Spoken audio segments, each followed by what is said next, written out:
Boa tarde, meu nome é Pedro, sou do primeiro ano B, número 22. Hoje vamos estar realizando um experimento que representa ou demonstra o atrito estático. Para esse experimento vamos precisar de duas bases que vamos usar para o plano retilíneo e também dois objetos com ao menos uma face reta e também uma forma de medida, pode ser uma trena como essa ou também uma régua. Vamos para o primeiro exemplo. No primeiro exemplo eu trouxe uma base reta de acrílico, que é uma espécie de plástico, e aqui um cubo de madeira, certo? Podemos ver que aqui não há nenhuma força que faça com que esse bloco se mexa, certo? Então nós vamos inclinar um pouco essa reta até que haja algum estímulo. Podemos perceber que o bloco se movimentou. Agora vamos calcular essa medida,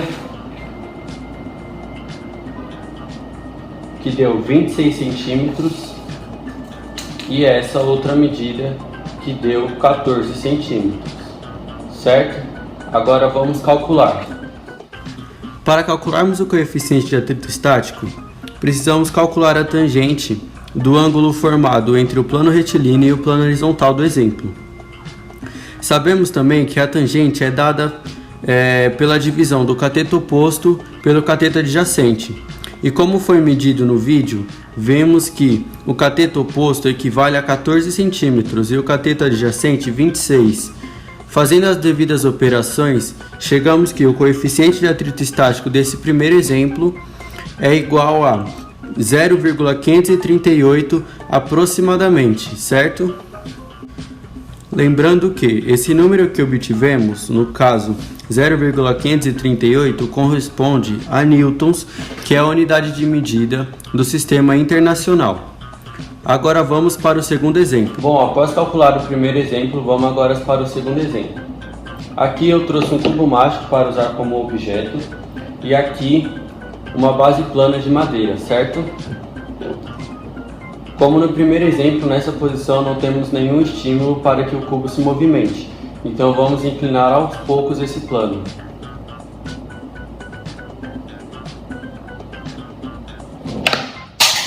Podemos ver que o cubo se movimentou quando o plano estava nessa posição. Agora vamos calcular as medidas dos dois catetos.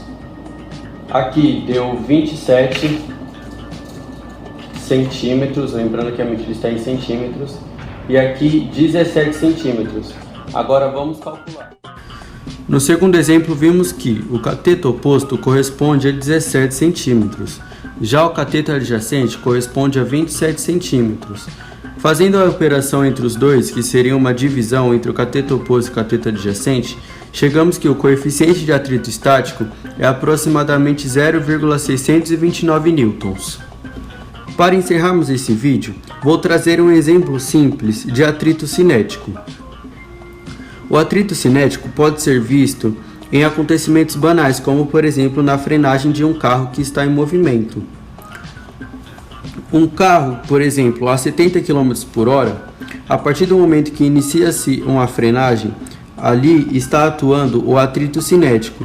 Esse é um exemplo básico em um experimento simples para comprovar e demonstrar como atua o atrito cinético. Agora eu vou falar um pouco para encerrar definitivamente o vídeo, porque houve uma mudança entre o coeficiente de atrito dos dois exemplos. No exemplo 1, vimos que o coeficiente de atrito foi aproximadamente 0,5. Já no exemplo 2, foi aproximadamente 0,6. E por que isso ocorreu? Isso ocorreu porque o plano que usamos como rampa, no caso o quadrado de acrílico e o quadrado de madeira, possuem atritos diferentes. A rampa de acrílico ela é mais lisa, ou seja, possui poucas ou mínimas ondulações. Já a rampa de madeira ela é mais áspera, aumentando o atrito entre ela e o bloco, fazendo com que o coeficiente de atrito aumente. Esse foi o vídeo, agradeço pela atenção, obrigado.